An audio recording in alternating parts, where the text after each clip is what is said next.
Hi, it's Jonathan. What I want to do today is expand upon some concepts that I've put out there for people so that there's a little bit better of an understanding behind what I'm trying to relay to you. Number one question, why am I drawing upon the teachings of Christ?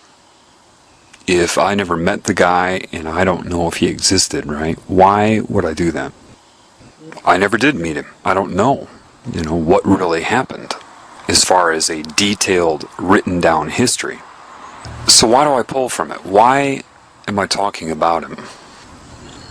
Based upon what I am learning individually. You see, I was protected from religion and the Bible. Never read it. Maybe read the first page of the Old Testament and it disgusted me so much that I put the whole thing down. I've heard catchphrases put out there, throughout the media and whatever Christ was supposedly teaching and all that. But I was protected from it through the synchronicity of reality. Based upon what I am taught in the woods and just in life in general, the more that I'm taught, the more that I'm learning, the more I understand what Christ was saying. I mean, from the ground up. I may say it differently, but I understand it. And I'm not saying that I have a belief system that I understand it, because I know there are a lot of people that are like, yeah, I understand it too. That's not what I mean. I truly understand it.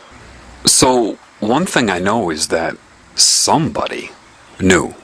Somebody, at some time, knew what I'm learning better than I know it. And you can only know that when you know it. You see, I don't know if the name is Jesus. My instinct says that's a deity used to possess people. Do you accept Jesus in your heart? And then that's a willing contract because you weren't aware enough to question who Jesus was. See, phonetic symbols have meaning. If his name wasn't Jesus, screw the translation. You're letting Jesus in your heart. A name. Do you understand the significance of that? You're letting a name identifying a personality. I don't care what they conned you into believing. Jesus means this and that. It means the, whatever. Forget that.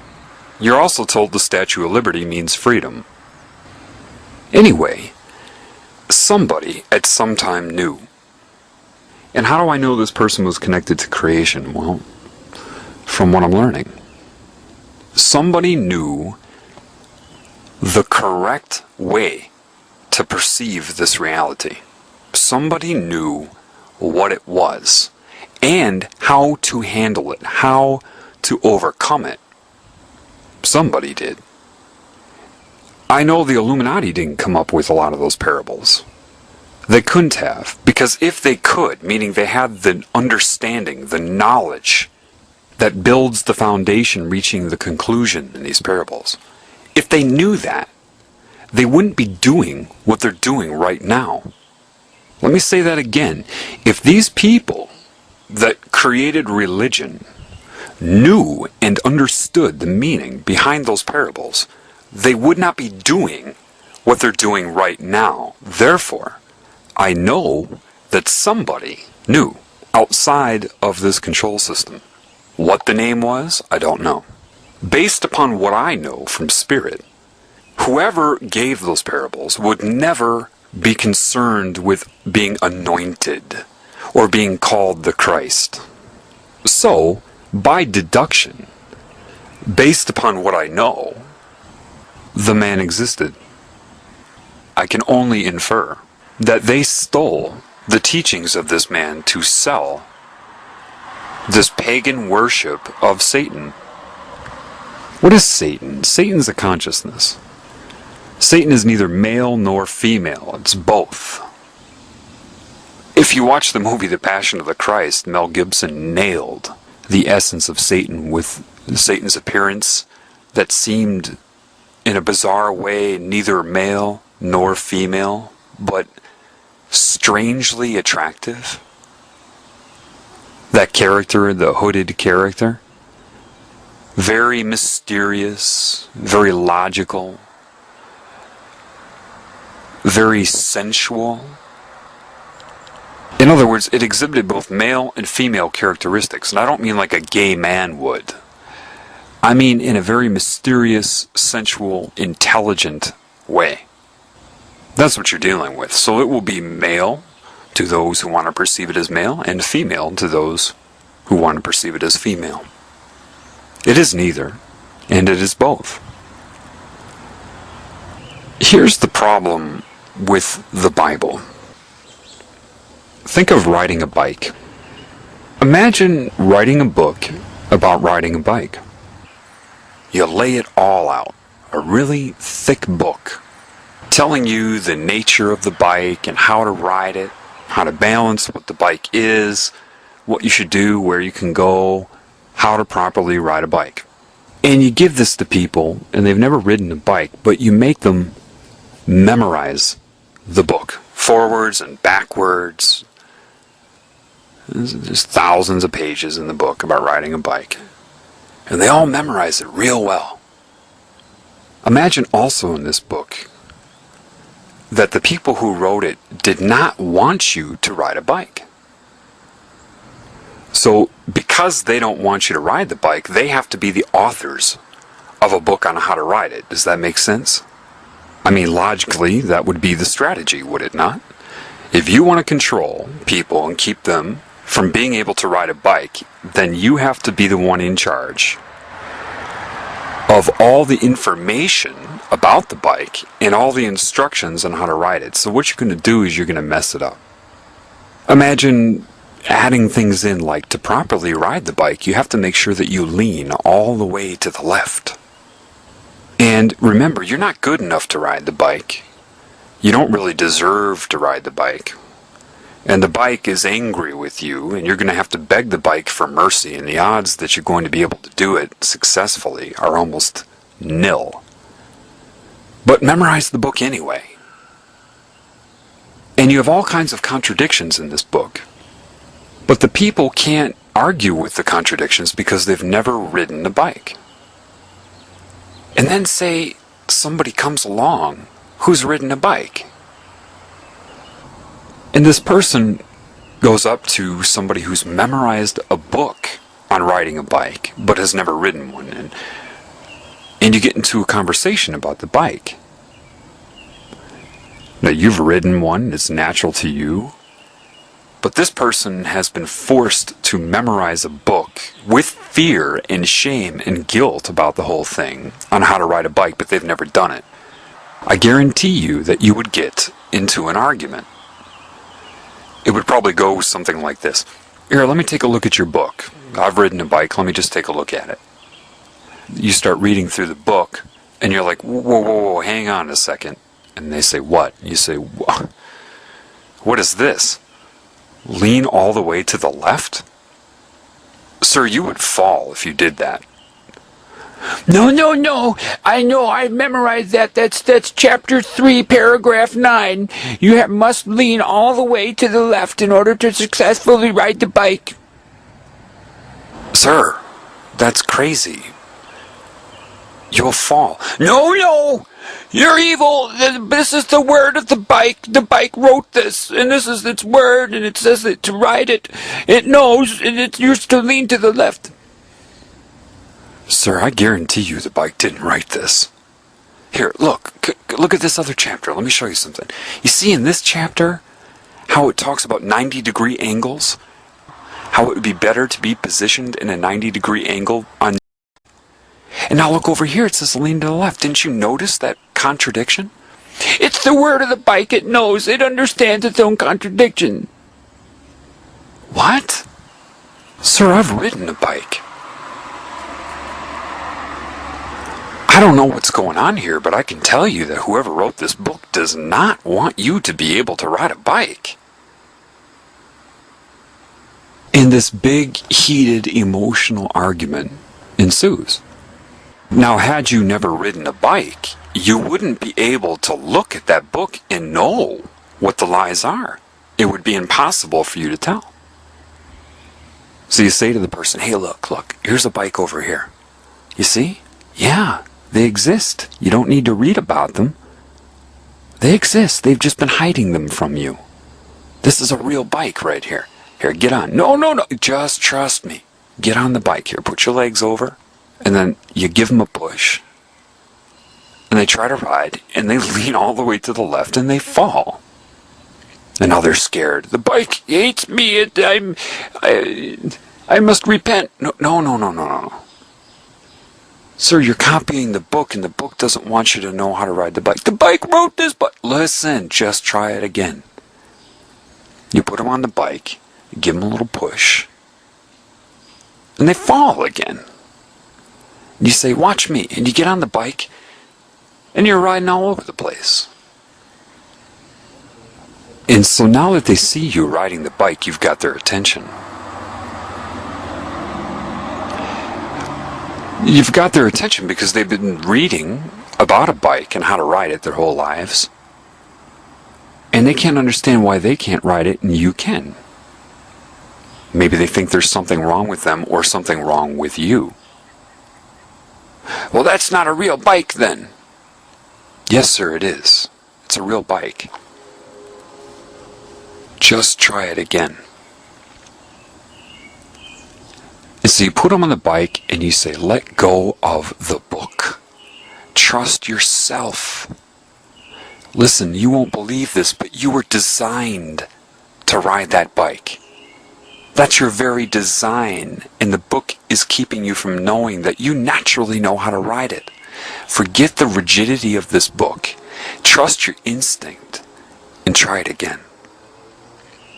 So you put them on this bike, and they make it 20 feet before they fall.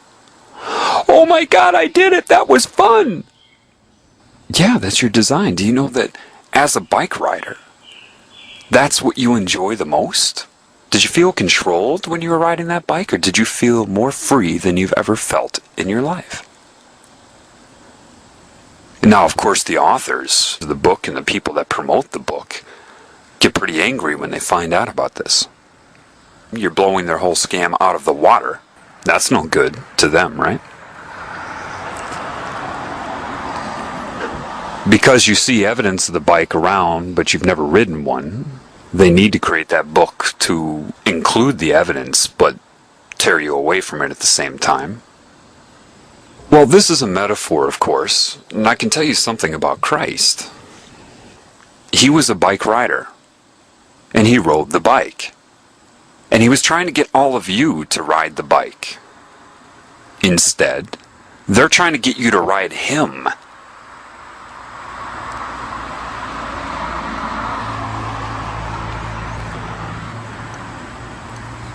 Understand my meaning.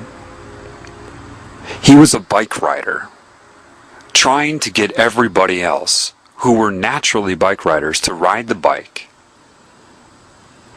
And now they're trying to get you to ride him. Let me ask you something. Did Christ feel like he needed to wear a specific outfit in order to be credible? Oh, that's right. No, he didn't.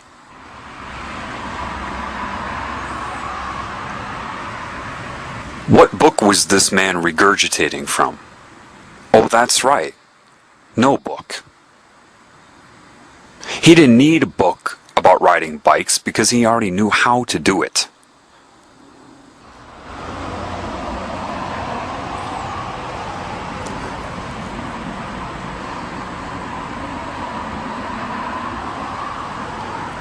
They're giving it a name and a procedure and a ritual called Christianity. What name did he give it? Oh, that's right. No name. You see, in the Bible they even tell you, watch out for people who give long, extended sermons for praise and their outer persona. It's right in there. But with mind control, which is what religion is, people cannot allow themselves to see the direct contradictions. I mean, the Old Testament is absolute crap. It's pure mind control. I mean, come on, man. The table was 3 cubits high and 2 cubits wide, and that's all sacred geometry. It's crap. What does that have to do, descriptions like that, and family lineage have to do with the spirit? Not one thing. Not one. It's all channeled. The parables, you have to understand that the knowledge he had is non-translatable. In other words, if you read a book about riding a bike, you can read it all you want. You can memorize it forwards and backwards and dedicate your life to that book. Someone puts you on a bike, you're going to fall. Period. Reading a book about riding a bike is not the same as intuitively riding a bike. And they know that. They know that all too well, you see, because Satan controls religion, and it loves it. It loves that you're memorizing this book on how to ride a bike. Do you understand? That's Satan's preference. It prefers that because at the right moment, for everybody who's memorized that book about riding bikes, Satan will put you on that bike and you're going to fall in the crucial time because you've depended upon a fraudulent book about bike riding, when the irony is you're naturally a bike rider. It's like a coach. We've all seen this, where you have a player with natural talent on some sports team, and you get some bullshit coach that comes and tries to force the player with natural ability to follow his structure. The coach can't play. The coach doesn't have 1 ounce of the natural ability of the player, but yet the coach, with his position of authority over the player, forces the player to acclimate to his philosophy based upon no talent whatsoever. And then the player screws up. The player becomes mechanical and rigid and can't perform the same way. Parables are metaphors, okay? And they're meant to draw upon some sort of experience you've had to tune your mind to an understanding outside of descriptive words.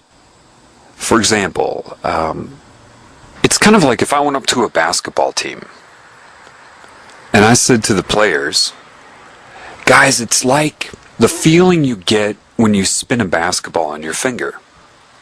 You know, the feeling that you get when it's stabilized and you just got it. You just know it. You've got it going. That type of feeling. And the ones who can spin a basketball on their finger say, yeah, I get that.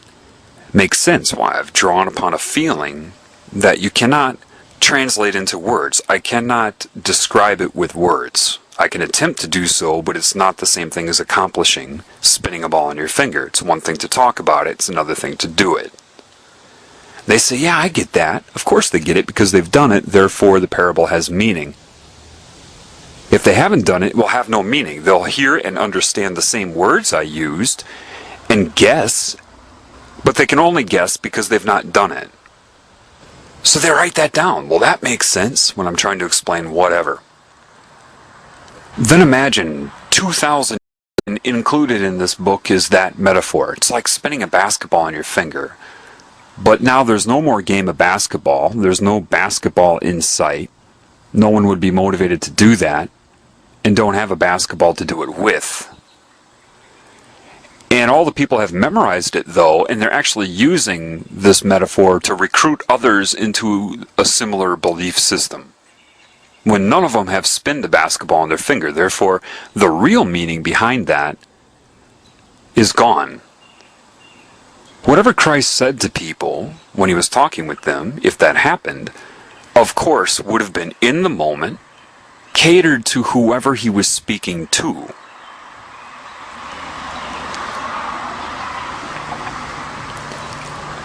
In addition, he was able to shape what he said. Remember, the people, if they did write it down, and I don't know how he could talk that fast and have them write it down, but nevertheless, they would take Cliff's notes, you know what I mean? They would have their experience and write it down based upon what he said. But what he said was describing what they were feeling with him. The understanding they got when he was speaking it, in that moment, in that time. So he went on using parable after parable, metaphor after metaphor, because you can only bring people to the truth with metaphor. You can't tell them the truth with metaphor like I just explained. So he'll try it again. It's like this and this. It's like this and this and this. To try to tune the mind to an experience that would be close because you know what it's like to ride a bike. So you try to draw upon something they might have done that would assist them, that the rules and regulations of control are keeping them from knowing. You work with what you got. That's what metaphors are. An attempt to work with what you've got, with understandings that you know exist in the people that you're trying to bring to a different understanding. Does that make sense? The problem is, the majority of these used car salesmen everybody calls priests, is that they're not qualified to teach you about spirit. You've been told that they are, but they're not. Do you understand that they are practicing occult Satanism, whether they know it or not? Some of them were probably indoctrinated into Catholicism. Others were indoctrinated into Satanism and are posing as Catholic priests. Either way, they're recruiting and manipulating people with it. And if somebody does know about the occult side of it, they're not going to tell you anyway. So you have to know the truth in order to be able to see this.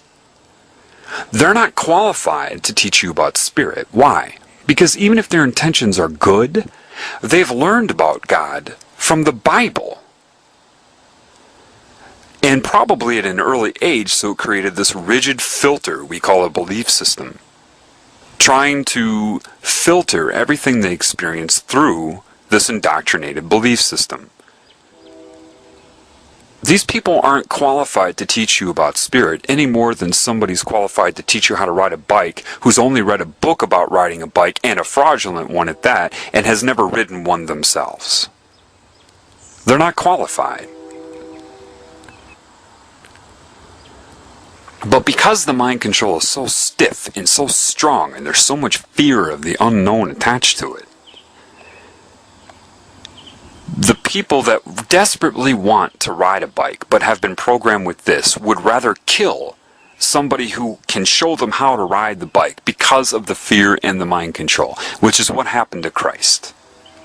Those people didn't do a thing about it. When you get these high priests that killed him, and they say, well, no, the Romans killed him. The high priest didn't kill him. Yeah, they did. What they did with Christ is no different than what they did with Lee Harvey Oswald. The Romans were the fall guys. They used manipulation and political pressure and sorcery of the mob mentality, fascism existing back then, to put pressure on the Romans to carry out their dirty work. That's what happened. And they can argue it all they want. It's what they do. That's why they argue. That's all they can do, is argue. And eventually they can't answer these questions anymore, so they just talk over you. Or, I love this one, you're crazy, you need some therapy. Generally, the people that run the world will come off as the nice ones. Everything they'll say about their group is always going to be, of course, nice, and anybody who says anything against their group is, of course, insane. The implication is they're insane, and the group will always be nice about it. You know, I care about you. You seem to be having some mental problems. You might benefit from some therapy. And you create this fraudulent pseudoscience they called psychology, and you indoctrinate the public into its credibility so that you can draw upon it whenever you are discovered. Because your control is outside of their ability to perceive, it works beautifully. You witness this all the time, whether you know it or not. I get a kick out of people thinking the Antichrist is going to be some sort of person with a title. No, it's this collective consciousness I've been telling you about. Anybody who is against the teachings of Christ. What's another way of saying against Christ?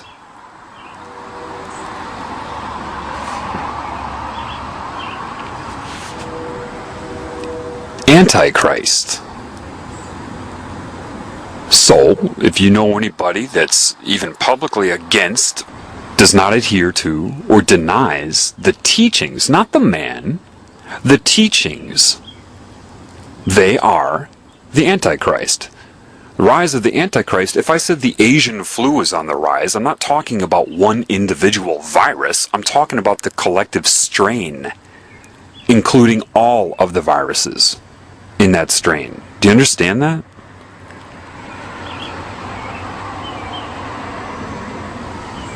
The rise of man, does it mean the rise of one man? So, the Antichrist consciousness and control system here was already there back then. The Antichrist, or diseased cancerous consciousness, is what murdered him then, and it has risen since. And those who are in control of the world are Antichrist. It's obvious. But I don't talk about who they are at all, because I know that if people can't see it for themselves, telling them is useless. Therefore, I try to get you to be able to see the truth first. Like an MD cannot understand disease until they understand how the body works when it's not diseased. Does that make sense to you? If you don't understand normal homeostatic function in the body, how can you possibly interpret what the disease is if you don't know how the body works when it's normal? And it's obvious that nobody can see who it is, so telling them is useless. You have sorcery being practiced on you. You have all kinds of control methods you couldn't even comprehend. My goal is not to attack anybody. My goal is to fix this whole thing. I don't want to get out and escape it, because it will still exist. And believe me, if I'm being shown what's going on, that means something larger isn't happy with this situation either. So, it's not going anywhere. Look, if you want to know the nature of a priest, just ask him 3 questions. Go up to a priest and say, real innocently, just go up to the Catholic priest with his black and white, the dark side of the yin-yang, right? Black and white uniform. Or his robe as he's burning incense. All of these things you're warned about in the Bible. However, mind control works, doesn't it? No Christian is able to put 2 and 2 together. Forget about whether they thought of doing it. Control, they will be unable to see the contradiction because of the fear. This is God's word. How do you control people? Why did they steal the teachings of Christ? Because his truth was so pure and of an understanding they didn't have that it's very alluring. So they had to take his teachings. But imagine this. Say you have 10 statements supposedly by Christ. Okay, make the first 7 authentic. And then add 3 more to corrupt it and slip in a rule here and there. Some sort of rule about society and you that he didn't say.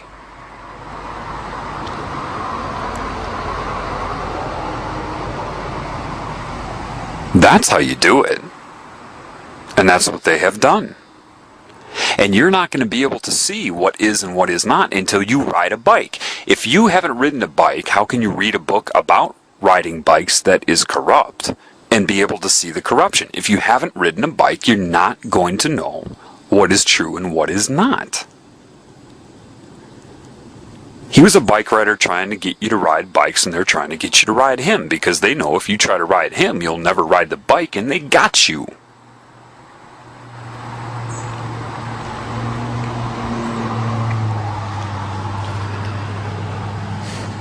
Why do you think he said, "You'll be forgiven if you deny me"? But not the creative spirit, because he was a temporary manifestation of consciousness. His name and his body don't matter, and he knew that, which is why he let go of it. Why did he keep his mouth shut when they questioned him?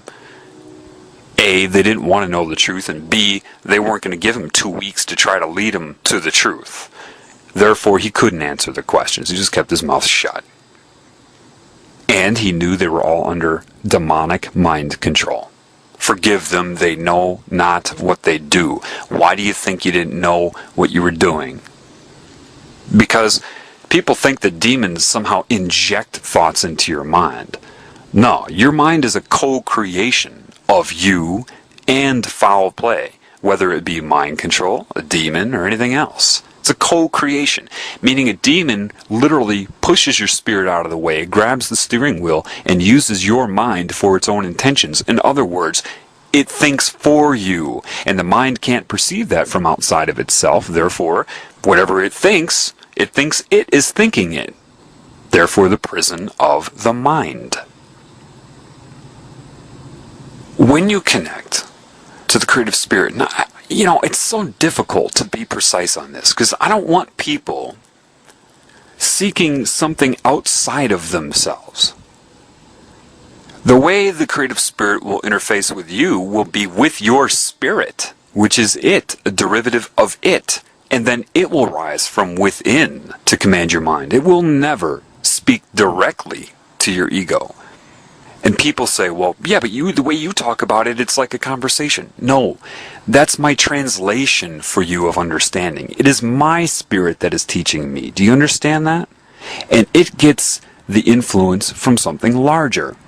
I'm learning from me. When I try to translate it for you, Jonathan, do this, Jonathan, this is how it is. That is a translation into words for what is occurring inside of me. It's the best way I can put it. What is their primary agenda? They absolutely require you to feel responsible for whatever they have done to you. Or it just won't work. I'll say that again. They absolutely need you to feel responsible for what they have done to and through you. They need you to be ignorant of the extra-dimensional influence, because if you're ignorant of that, you will blame everything on yourself. That's how it works. What a scam this is. Create the soul, right? Put you in there, put you in an energy body, and put you in a body. And of course, you will have absolute amnesia the moment you're born. And you're like a programmed character in a Sims game. And you develop your character with each new day. And they control the character. What they do is make you default the best they can. Make you defy what you normally would do. And the energy body, which is where your mind is, you see, your mind isn't in your brain. Your brain's a conjugate to your mind. It is just a receiver to it. It is larger than your brain accesses. Imagine if you have 500 points of consciousness in your mind, and your brain is tuned to access 240 or something like that. Then it's a filter. Do you understand that? It's a filter. It's blinders. And so when you die, they come to you and create an illusion, a reality as real as the one you experience right now, and try to slam you quick. They'll come to you in whatever way they need to, based upon assessment of your mind. Your mind will be like a hard drive on a computer. They can access all of it right away, instantaneously, and will create the suitable illusion and excuse for your experience. Either you're learning a lesson and your soul is evolving, so you need to do it again, reincarnate again to grow. Bullshit. Or you have sinned and I'm judging you and I am Jesus, and you can either go to hell or you can reincarnate and learn your lesson. Bullshit. Or they'll just try to send you directly to a hell-like experience and allow them, law of contract, to torture you because you feel you were judged by God. They do all the shit through you, pervert you, corrupt you, your character, basically, get all the other characters to hate you if possible, and then use what they've done to and through you against you. And with each new life, they break your will until eventually you just give yourself to this cancer consciousness so it can absorb you for itself. Why does it work? Why does it work for these secret societies? A, Satan, if you want to call it that, isn't stupid. Remember the discussion of scalar reality from the Healing Begins Now. Very important now for you to understand that. Satan is like a consciousness that is separate, which is like cancer. Therefore, it has scalar growth, and it will see itself as one thing. So, when it seduces and entices and recruits, its reasoning will be very, very close to the reasoning that Christ would have, or the Spirit's reasoning. We are one. I am you, you are me. Very similar to creation, isn't it? Yet, it will have the cancer agenda, right? Hurt other people, that's fine. Just love me. That is the difference. The Spirit has respect and love for all of its creations. Cancer wants you to do whatever you want to that which is not its creation, to destroy it, as long as your allegiance is to the cancer. And once it sucks you in, you're its slave, whether you know it in your current role or not. It knows. So it can be very confusing for a Satanist because it will make a lot of sense.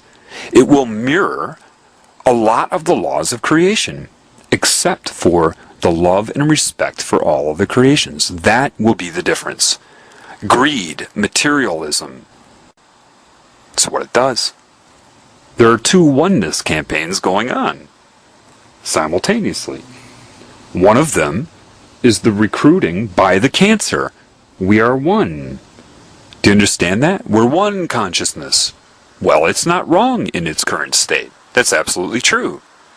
It certainly does see itself as that way, and that is the phenomenon of the all-seeing eye, or the hive mind. Satan can speak through anybody at any time that it's connected to. So can the Spirit, which is the conflict. It's not its fault. It can't be in one thing. It has to be the result of free will. For I'm unique to Satan in that I respect it, but I see it as something that has a problem. I understand that it's more intelligent than I am with its collective consciousness that it's using, like a bunch of computers that are all linked together for super processing. Satan's intellectual strength grows with each new soul that it absorbs. Hence a Marilyn Manson lyric, the more you fear us, the stronger we get. You know, it's a growth. Do you understand that? It's growing like a cancer. So I understand that it's over my head, and it understands that I understand that. A demon understands that I understand that. Mind control agents understand that I understand that. It tried to entice me, sure.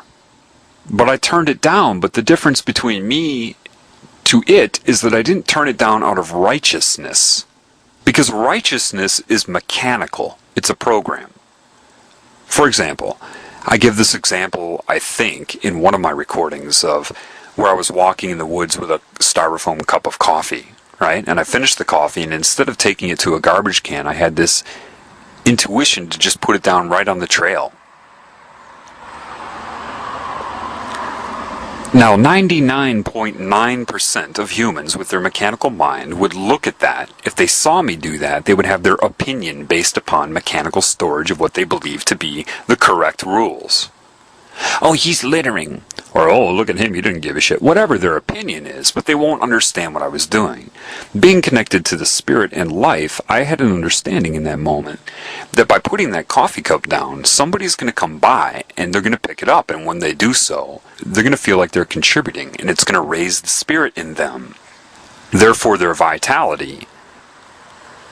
Well, it turns out I met the person who picked up that cup a couple days later by bringing this up synchronously, and she was a Rosicrucian that I've sat in the woods and talked to for long periods of time, because she's very rigid in her programming as well.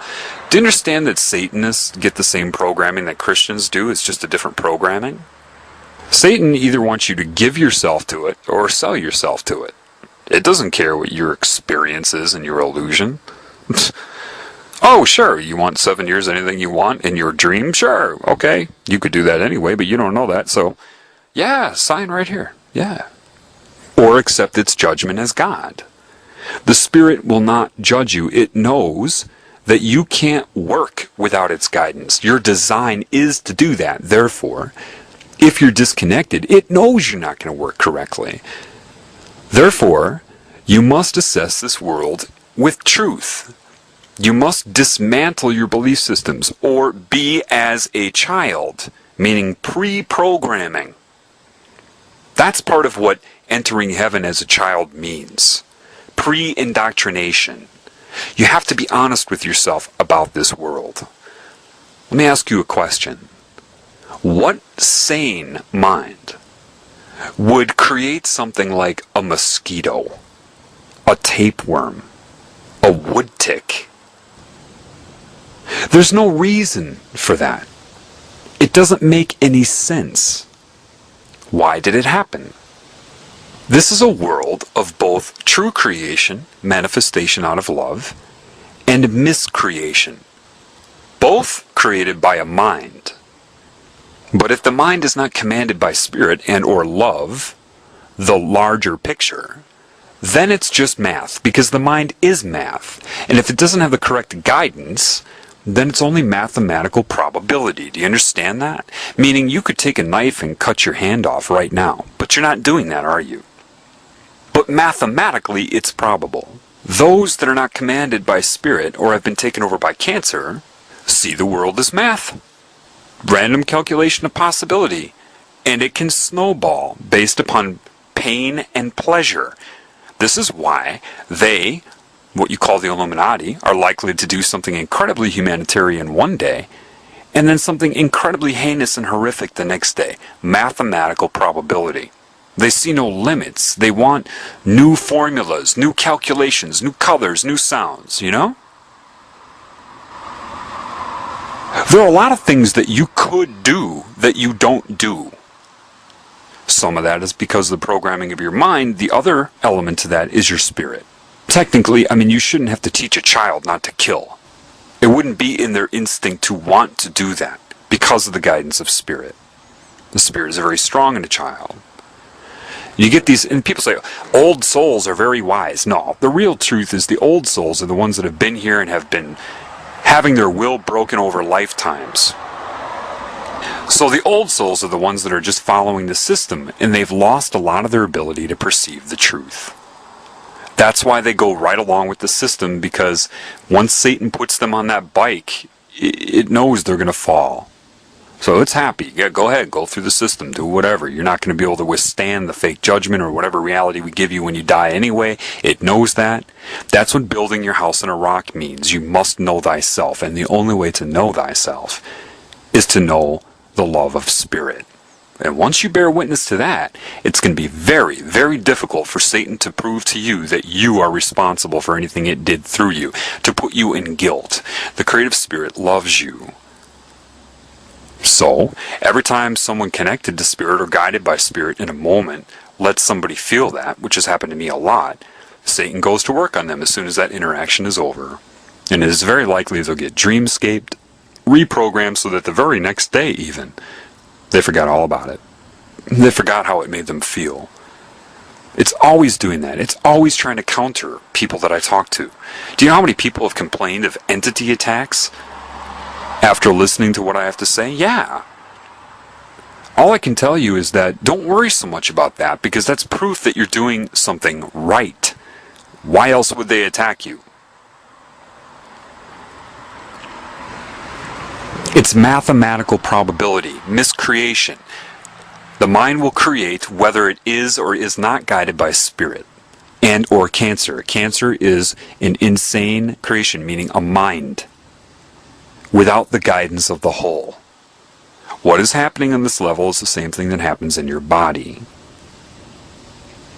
There are many ways to look at it. Think of yourself as a cell to something larger. Just like I say that the cells in your body, perhaps they create their own holographic illusion that they experience, so they have an experience while they're alive for you. Well, maybe that's what you're doing.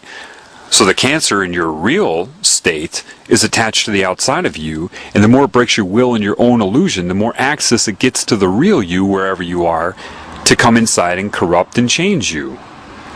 So what you're having right now is an experience. You are not your experience, you are the experiencer. Do not let the experience change you, no matter how painful your experience may become or pleasurable it may become.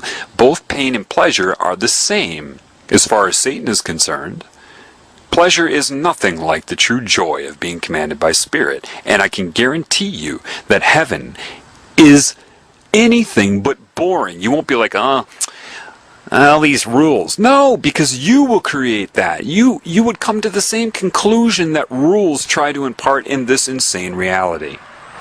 If you're honest with yourself, you will see that this world is insane. The whole food chain is insane. What sane mind would create a world where life consumes itself? Well, that's God just subjectively experiencing itself to learn. What? How many times does God have to be a child that gets sacrificed and raped before God gets it? No, that isn't what it is. There's only one truth. And people say, no, truth is individual based upon subjective reality. No, it isn't. But insanity is individual, so congratulations. There's variability in everybody's perception. That should tell you something. Nobody has it right. I'm sitting here right now, and it's dark out, and I'm sitting in a nature area to record this. I'm looking at a tree right now. Whatever meaning I'm projecting onto that tree is wrong. And I know that I'll project different meaning than anybody else onto that tree. Therefore, the variability proves that it's not true. So you cannot seek the point of view or vantage point or understanding of God. You can't do that because the mind is incapable of doing that. Therefore, the only way to perceive correctly as the wind picks up here is to stop what you're projecting onto it. Stop doing that.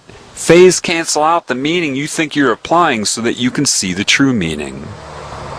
How could you go about that? Say you take a walk in the woods. And do this, okay? Don't just listen to me and not do it. Do it. And take a nice brisk walk. And as your right foot comes down, in your mind, say the word right. As your left foot comes down, say the word wrong. Or good and bad, whatever. Right, wrong, good, bad. Walk fast and say it to yourself. Look down. Discipline your mind. Do this for 5 minutes straight. Don't look at anything but the ground in front of you and walk. And say, right, wrong, right, wrong, right, wrong, good, bad, and do that for 5 minutes straight.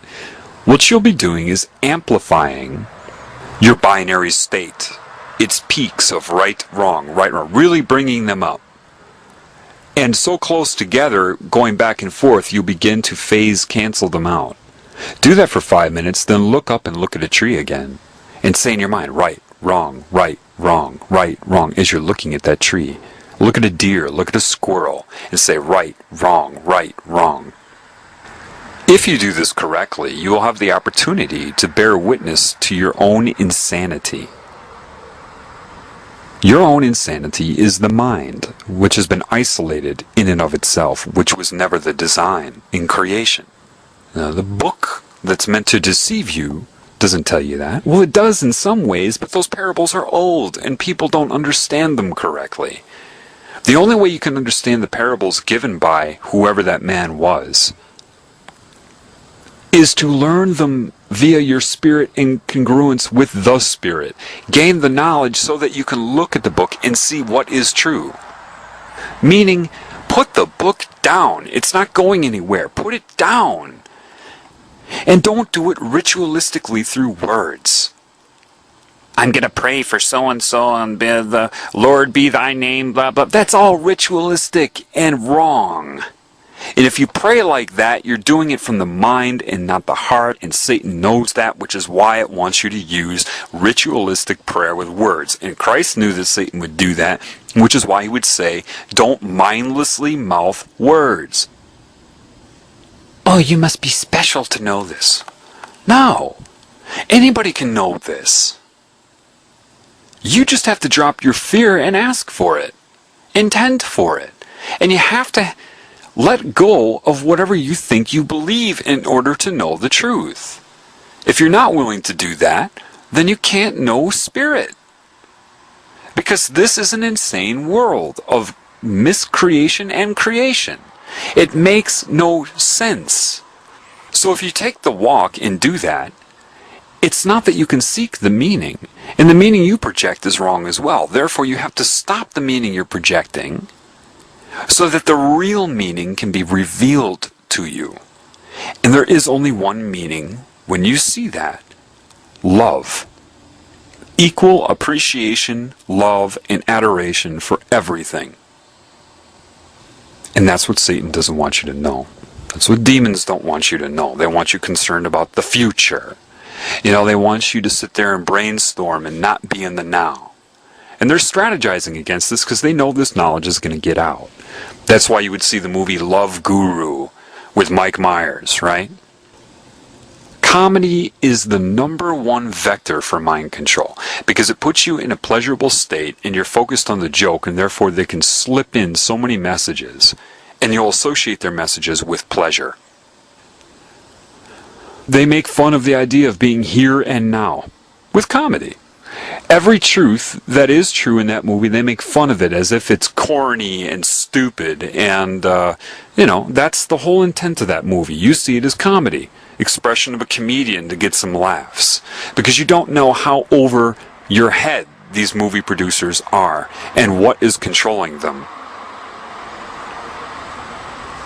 If you want to call it Satan, Semiramis, whatever, Isis, the serpent, it doesn't matter.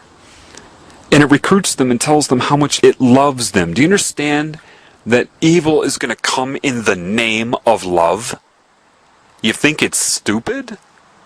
It's going to come in the name of hate? No. The #1 thing that evil will push on you is love and how much it loves you. Just like the guy trying to get sex in a bar, telling the girl how much he loves her and how he'll respect her in the morning. A lot of girls can relate to what I just said because that metaphor has meaning for them. I feel so bad for Satanists in the sense that they're being so duped. Do you realize that a lot of the truth that is used about creation, life, the elements of reality, a lot of that used to solicit them into that religion is also the teachings of Christ? How ironic that they draw upon the teachings of Christ to turn those against Christ by, once again, taking credit for the teachings of that person or anybody else that was connected to spirit. Lilith, right? All the different names for the serpent. Fine, let's call it Lilith. Just love me. Do whatever you want, just love me. And I'll love you back. There's a difference between using psychic manipulation to enhance your feeling of pleasure, the tingly sensation that it uses, that Satan uses, and true love. And the irony is this. A lot of these people that are worshiping Satan with whatever name they choose, with whatever form Satan is using to seduce them, when they feel love, that's the love of God. But because you can't discern that with all of this confusion here, Satan just takes credit for that. Yes, that was my love. It reminds me of, the movie Coming to America, where that Soul Glow guy, the guy that was on ER for a while, that played Soul Glow. Eddie Murphy makes this huge donation to her cause. She didn't know who did it, so she just assumed it was her rich boyfriend. And she just thanked him. Somebody put a large amount of money in the donation box. Assumed it was him, and he said, well, he took credit for it. You think that Satan wouldn't do that? Another movie, Fast Times at Ridgemont High, when Brad Hamilton takes the flowers that he didn't buy and gave them to his girlfriend, saying that he did it. How many people do you know take credit for things that they didn't do? People that plagiarize do it all of the time. They don't give credit to whoever they learned it from. They just say it like it's their own idea. There's an excellent scene in Good Will Hunting I think I'll put in right now to demonstrate the insanity of plagiarism. Oh, hello. Oh, hello. Hi, how are you? Fine. So do you ladies, How often? do I come here? I come here a bit. I'm here, you know, from time to time. Do you go to school here? Yeah. Yeah. Let's see. So I think I had a class with you. Oh, yeah? What class? History. Maybe. Yes, I think that's what it was. You don't necessarily might not remember me. You know, I like it here. It doesn't mean because I go here I'm a genius. I am very smart. Hey, how's it going? How are you? Good, how you doing? You want? I don't. History. Yeah. Just history? It must have been a survey course then, huh? Yeah, it was. It was surveys. Right. You should check it out. It's a good course. It'd be a good class. How'd you like that course? You know, frankly, I found the class, you know, rather elementary. Elementary. You know, I don't doubt that it was. Yeah. I remember that class. It was just between recess and lunch. Clark, why don't you go away? Why don't you relax? Why just go away? I'm just having fun with my new friend, that's all. But you gonna have a problem? No, I don't understand. there's no problem here. I was just hoping you might give me some insight into the evolution of the market economy in the southern colonies. My contention is that prior to the Revolutionary War, the economic modalities, especially in the southern colonies, could most aptly be characterized as agrarian free capital. All right, of course that's your Hang on a contention. second. You're a first-year grad student. You just got finished reading some Marxian historian, Pete Garrison probably. You're going to be convinced of that till next month when you get to James Lemon. Then you're going to be talking about how the economies of Virginia and Pennsylvania were entrepreneurial and capitalist way back in 1740. That's going to last until next year. You're going to be in here regurgitating Gordon Wood, talking about, you know, the pre-revolutionary utopia and the capital-forming effects of military mobilization. Well, as a matter of fact, I won't, because Wood drastically underestimates the impact of social Wood drastically underestimates the impact of social distinctions predicated upon wealth, especially inherited wealth. You got that from Vickers. Work in Essex County, page 98, right? Yeah, I read that too. Were you going to plagiarize the whole thing for us? Do you have any thoughts of your own on this matter? Or is that your thing? You come into a bar, you read some obscure passage, and then pretend you pawn it off as your own idea just to impress some girls, embarrass my friend? See, the sad thing about a guy like you is in 50 years you're going to start doing some thinking on your own, and you're going to come up with the fact that there are two certainties in life. One, don't do that. And two, you dropped 150 grand on a fucking education you could have got for $1.50 in late charges at the public library. Yeah, but I will have a degree. And you'll be serving my kids fries at a drive-thru on our way to a skiing trip. Yeah, maybe. Yeah, but at least I won't be unoriginal. Basically, Satan plagiarizes the spirit. To recruit, to entice, to seduce, it plagiarizes the spirit, the creator. So anyway, all its symbols are everywhere. The color blue, the color purple, butterflies. Butterflies are a huge symbol of Satan, the transformation from what you are into what it wants you to be. So it's subconsciously putting that image of metamorphosis out there. Understand that. That's why butterflies are very much associated with porn stars. Catholicism is pure Satanism. The problem is you shouldn't need to be told that. You should be able to see that. Priests that come out and need their audience and admiration in their temple. Why does God need a temple, a building? What? It means nothing. But they get off on that because everybody gives the priest their love. Oh, I gotta be nice to a priest so I get into heaven. They don't give anything back. They just absorb the love, which is what a lot of spiritual, quote, gurus do. They absorb your energy through admiration. That's what they're doing. So the best advice I can give to you is overcome your reality. That doesn't mean numb yourself to this world. It doesn't mean don't appreciate it. To be you, you're going to have to be able to appreciate everything. If you see something that doesn't make sense, rather than getting angry at it, look at it the way a doctor would look at a patient. See it for what it is, an accident, a problem. Understand it. The idea that animals need to consume each other and other life here is ridiculous. That's why people that try to do everything right here cannot. But they're conned into thinking this is normal here. You're told right off the bat you're on Earth. How do you know? Why? Because other humans tell you that? They've told you that's where you are, that this is life, the food chain is normal, biology says so. How do you know that? You're trusting everything you've been told. If your instinct, which is valid, tells you that doesn't make sense, you're right. Satan controls all of academia, all of the media, all of the money, everything you're told. And a total defense against that is getting you to hate Satan. Satan loves that. Why would Satan love that? Because you're giving it energy. And hate is not of your true nature. Therefore, if it gets you doing that, then you give it energy.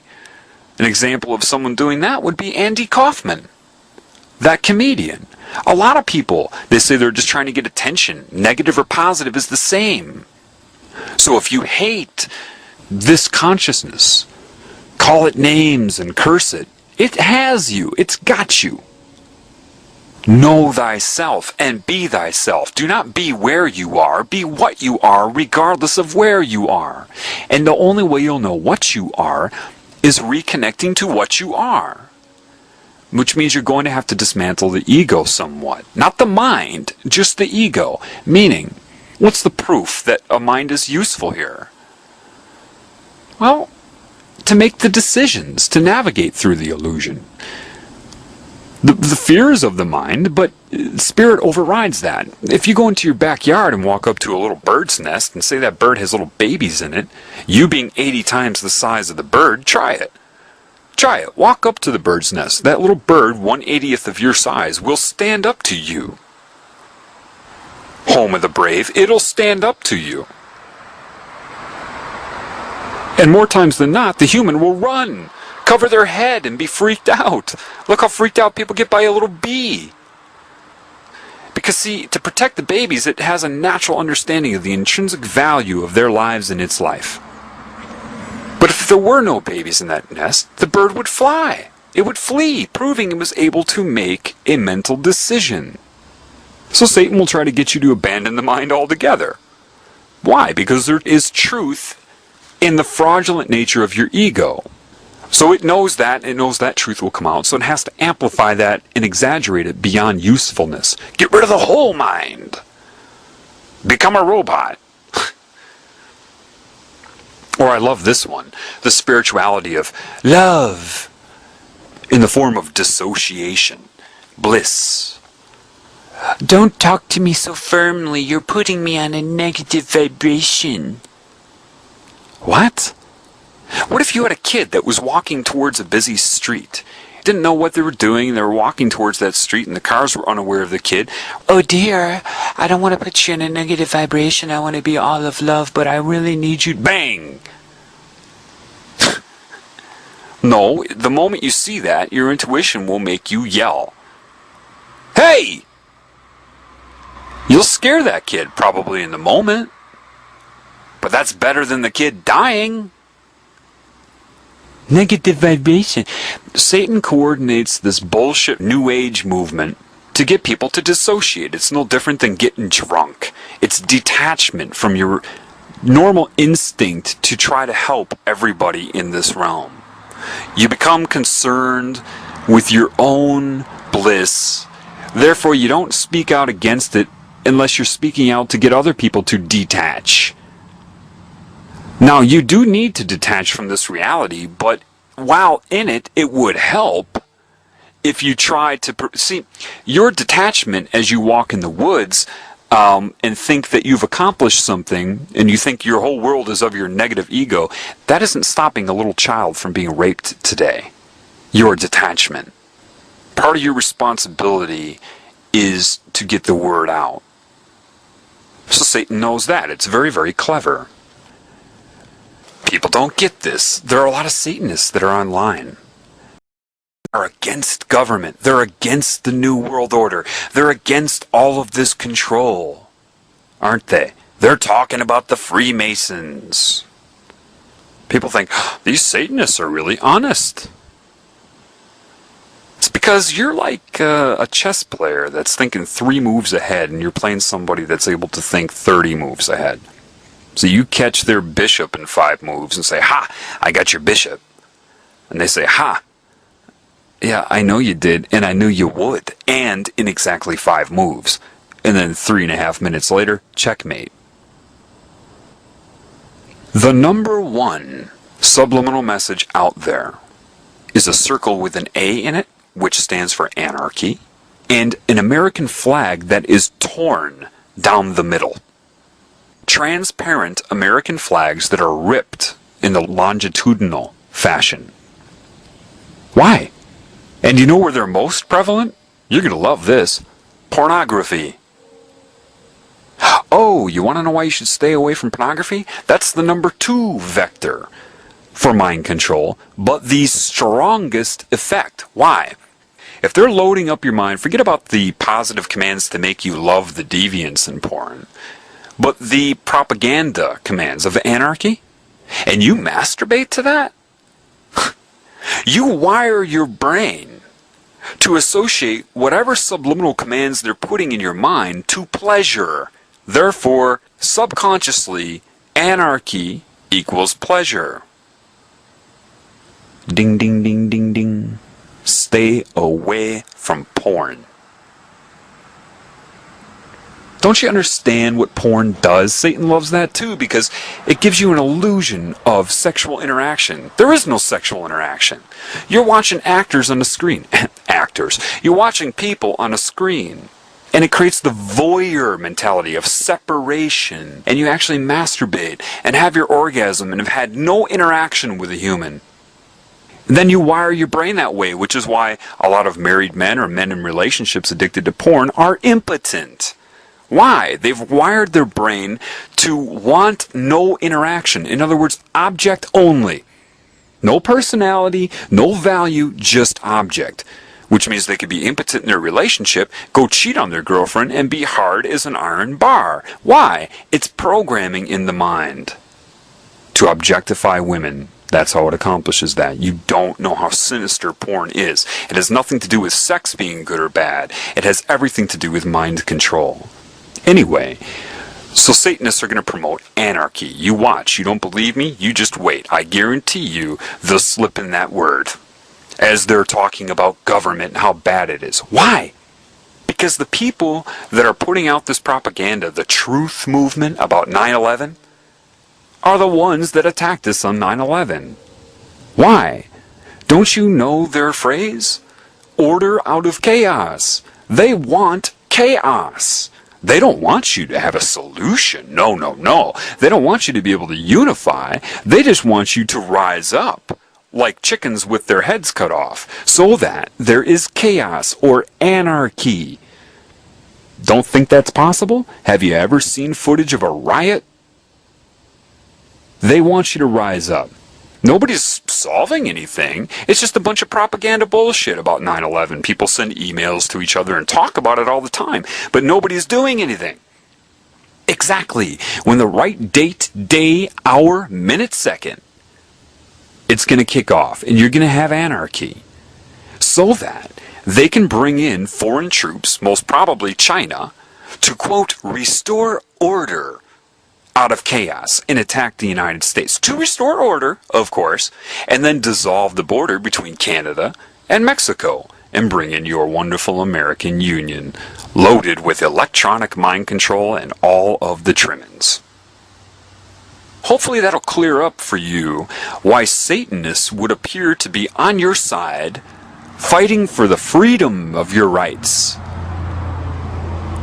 They're puppets of Satan. Remember, in the name of love, in the name of what's right, that's what they're going to do.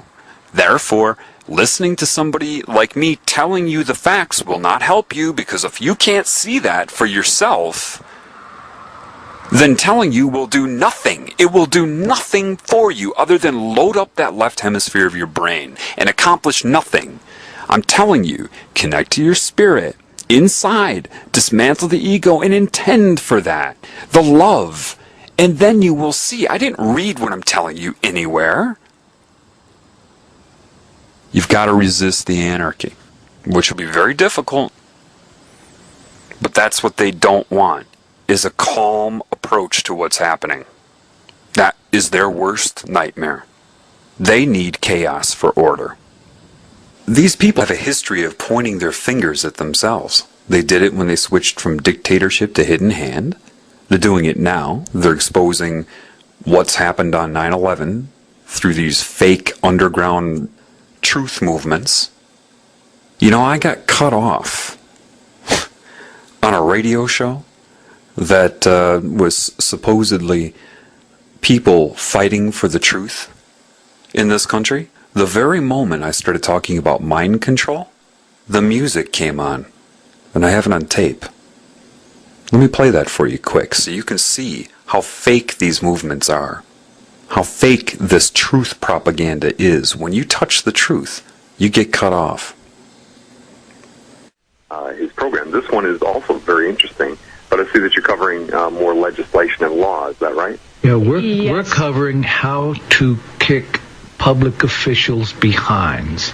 What we do is we file criminal charges against public officials who violate law. We're trying to reclaim our court system because everything that they do is unconstitutional, in violation of due process, and illegal. Our courts are completely out of control, and defense attorneys and other attorneys will not keep judges in line because judges will ruin their careers. So it's up to us, the citizens, to know the law and to take to task judges and prosecutors and individuals in the court system. That's what we do. We're out to reclaim our courts. What we do is the takedown strategy.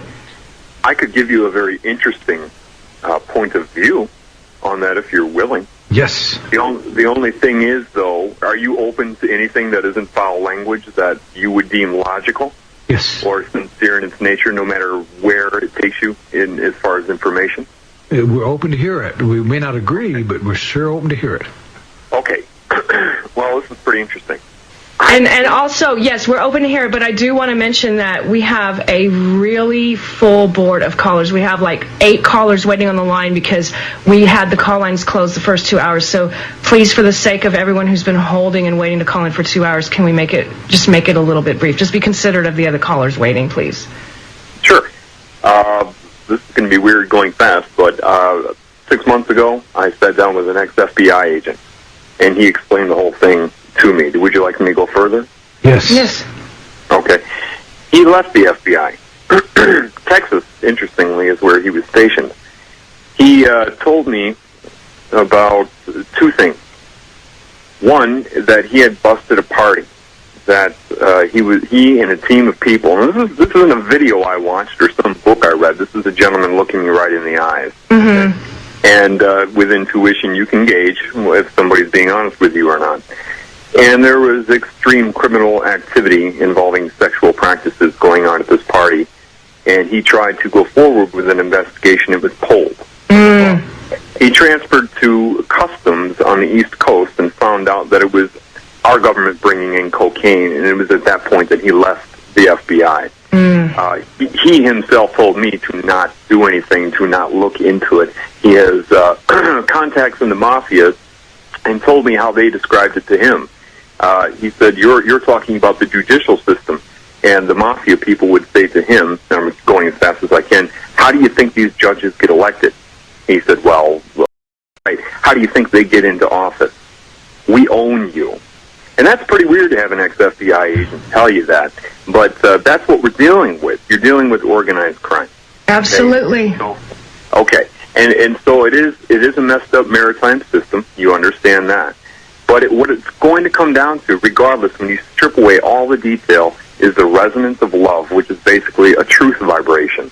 When people have that, then they can stand up for the truth. If they're disconnected, they'll be binary in their mind, and they will justify why not to be a life form, which is that which expresses love and truth. So that is where we got to focus, you know, and a lot of it is recharging the spirit of people so they actually feel like they should contribute, that they do have value in and of themselves, and when they can do that, they're more likely to stand up for other people. Absolutely. We are in the same place. Yes. The one thing that I try to demonstrate more than any other is that this is not just our right, it's our duty.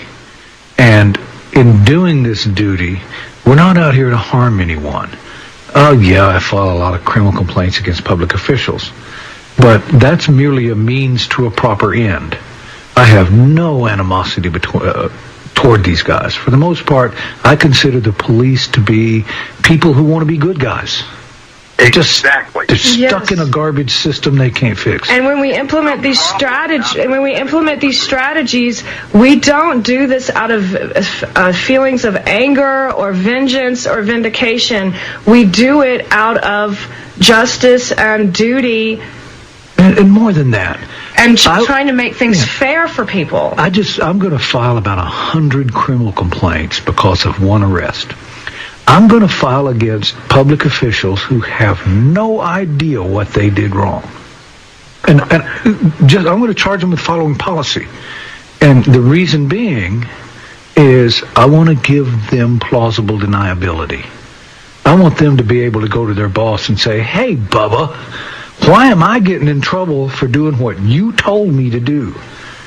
Well, this is my purpose. It's not to get them in trouble. Can I add something to that? Sure. I think that, you know, with today's technology, it is quite possible to administer what's called rapid belief modification via mind control. Now, that can be used detrimentally, but when we come to a situation like this, the primary problem is the human inability to move on. Right. To forgive. And that is what this group, this elite group, is also considering, is that if these things come out, can we forgive? Well, now we're in a situation where if somebody wants to point their finger at somebody for committing a crime, we can say, okay, well, let's just take you into this room for 2 weeks, and we're going to reprogram. Okay, listen, we need to go to break. We're going to break in 2 seconds. We'll be right back. Anyway, the second thing that's been on my mind, it could very well be that Christianity and a lot of these religions were designed, their very purpose, thinking this many moves ahead, designed to fail. How? Why? Well, if they steal the teachings of Christ and then create this Jesus deity, this Trinity, which isn't what it was, then point their fingers at themselves like they always do, expose the Babylonian symbolism, the satanic symbolism of the religions they created. They could do that in hopes to make you abandon all Christ's teachings as well, do you see? If you don't know that they stole those teachings, then you'll think that they created those teachings. They expose the deity as symbolism, and then everybody will have their big sigh of relief.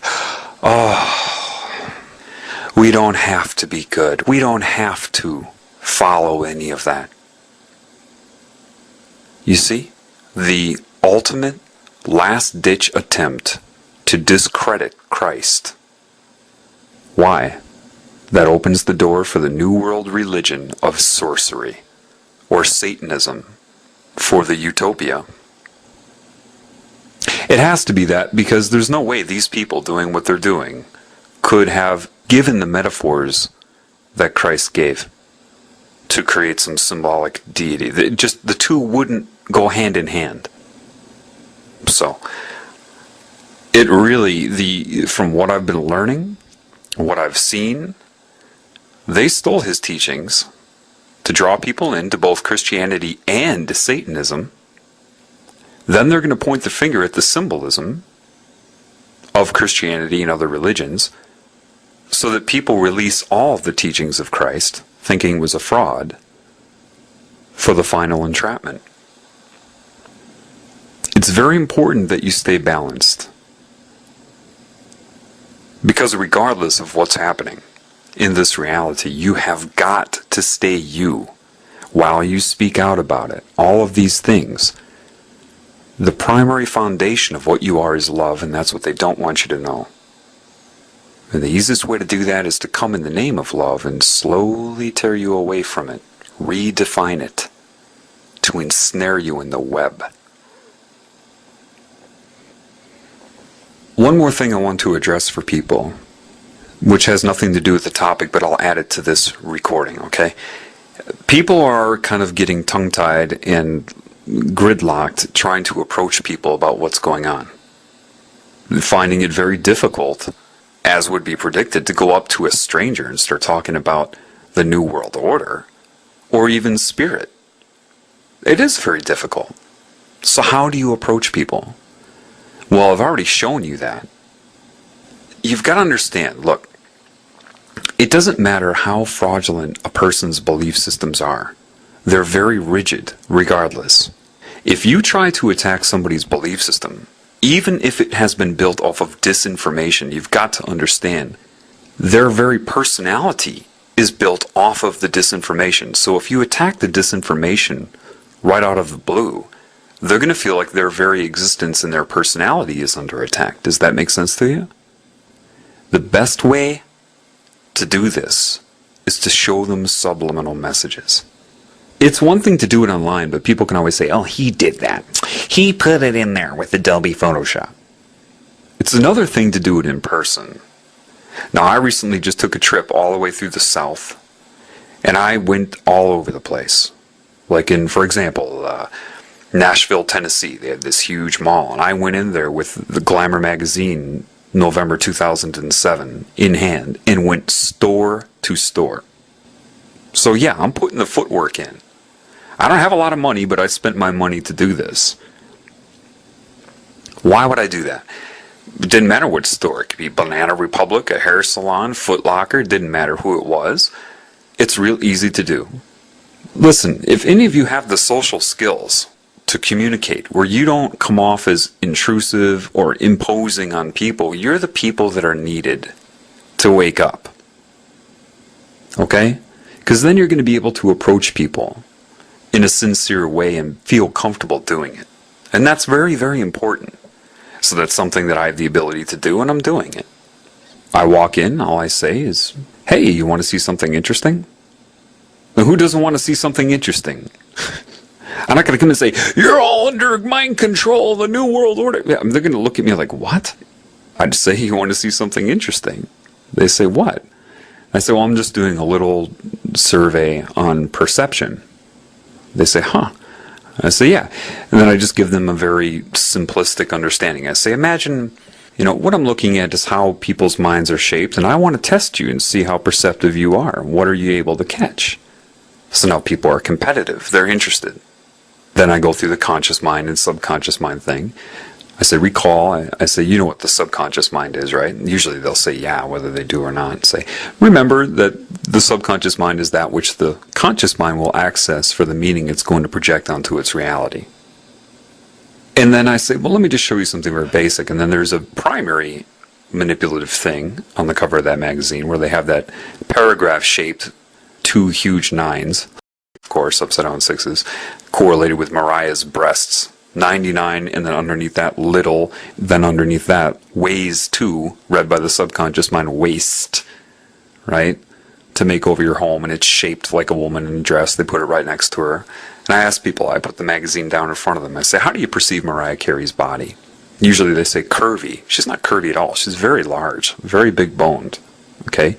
But because of that and how they position her on that, people perceive her to have an hourglass figure.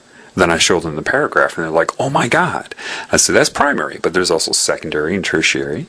And I show them the hidden words. I say, imagine with Adobe Photoshop, if I took like a paintbrush function and started writing, but made the ink like 97% transparent. Make them understand, you see, right on the threshold of conscious perception. So that your subconscious mind, which sees everything, will see it. But your conscious mind won't unless you know that it's there or are looking for it. I take a little paper clip, so I have a real fine pointing device, and then I show them the word obey and sex and all of that. I show them sex on her face and in various places, and people are like, oh my God. Of course, if it's the first time they see this, it shocks them.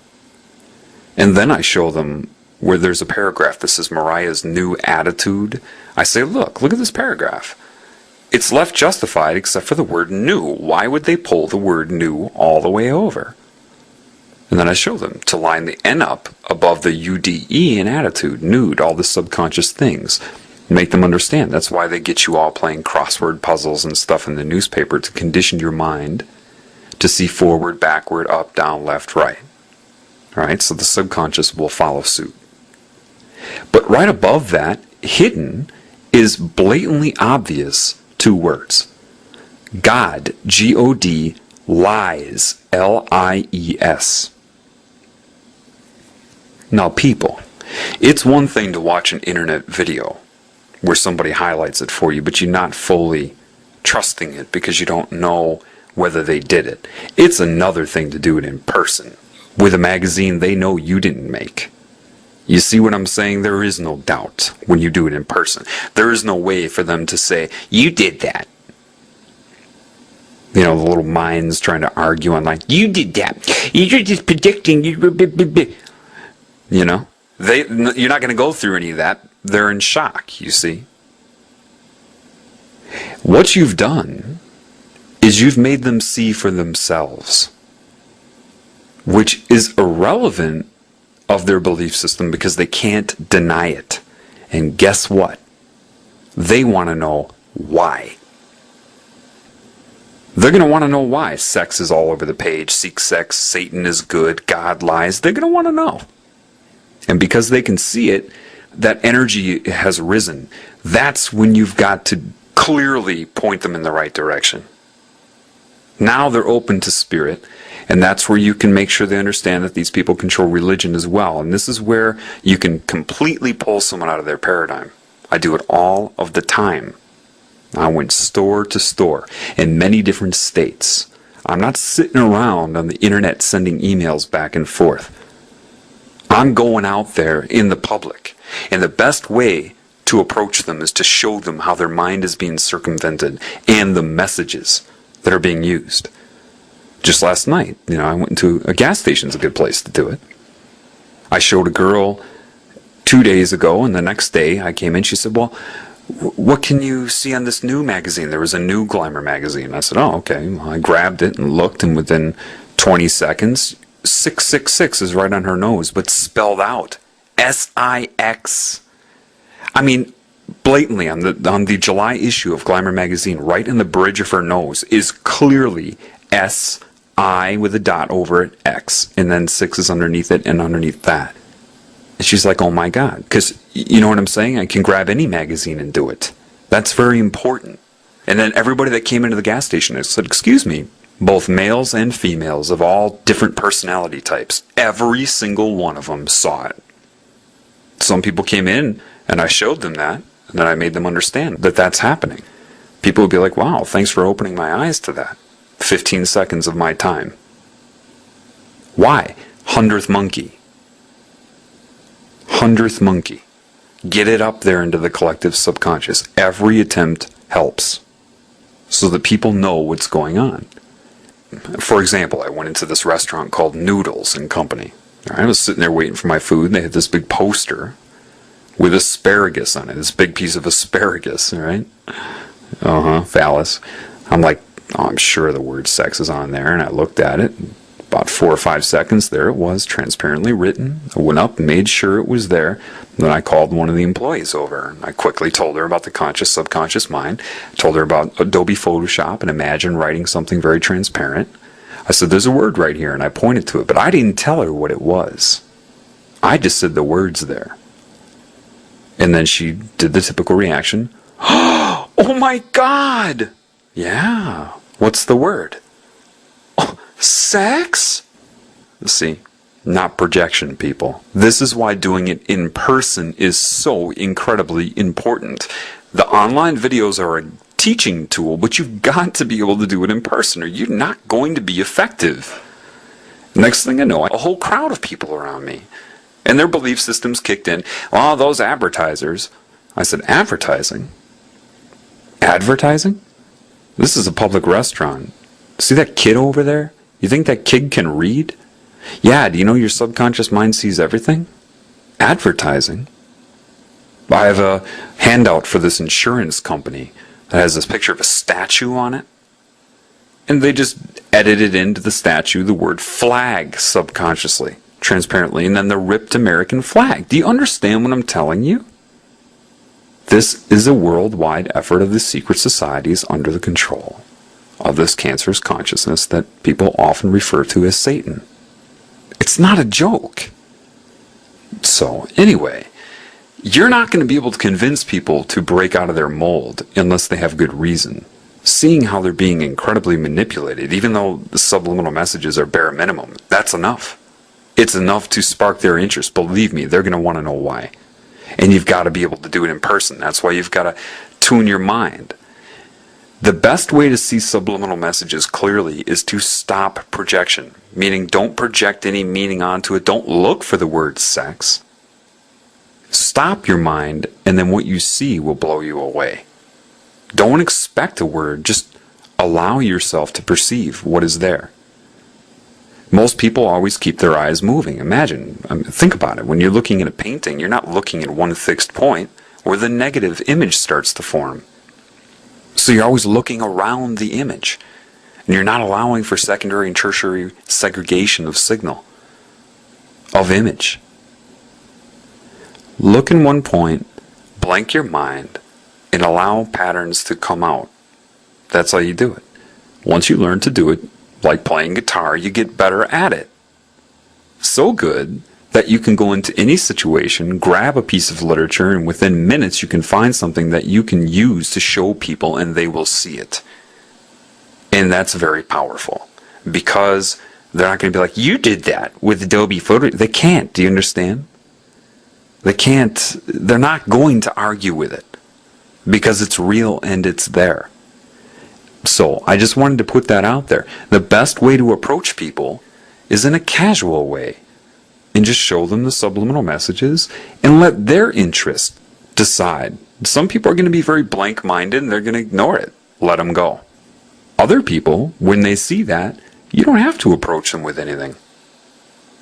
And please, people, don't direct them to sites about gray aliens and all these. No. Start with knowing thyself. If you don't know yourself, how can you know what's happening around you? It's very important, okay? So anyway, I wanted to throw that out there in some of these concepts. I know, again, it's a lot to take in, but I had to put this out there for you. All right, so that will end this particular upload. Thanks for listening.